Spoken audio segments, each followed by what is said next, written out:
हम आपको आश्वस्त करते हैं कि अब इधर उधर होने वाले नहीं है, हम रहेंगे आप ही के साथ और जो भी विकास होगा हम उसका श्रेय आपको देते रहेंगे।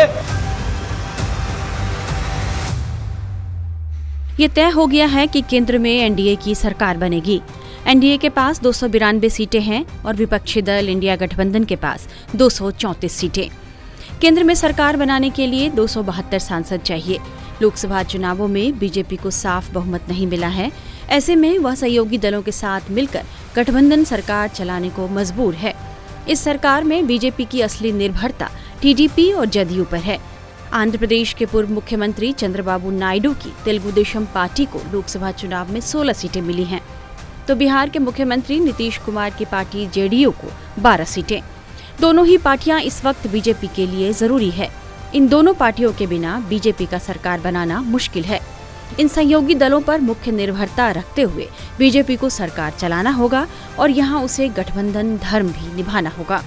समझा जा रहा है कि यह गठबंधन धर्म निभाना उसके कई फैसलों और कई रिफॉर्म्स की राह में रोड़ा बन सकता है, जिसके मंसूबे उसने पाले थे। ऐसा इसलिए क्योंकि गठबंधन में अहम भूमिका निभाने वाले जदयू और टीडीपी के अपने अपने सियासी हित हैं। ऐसे में कई फैसले हैं जिसे लेने से पहले बीजेपी को अब ठिठकना पड़ सकता है और इस पर आम सहमति बनाए बिना वो कदम आगे नहीं बढ़ा सकती।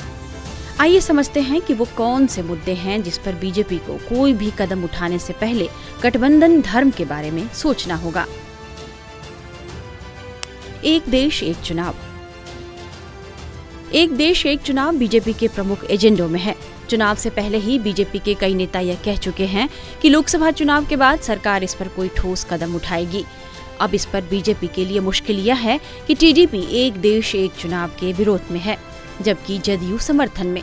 वहीं विपक्ष भी इसके विरोध में है, जो इस चुनाव में मजबूत होकर उभरा है। Uniform civil code.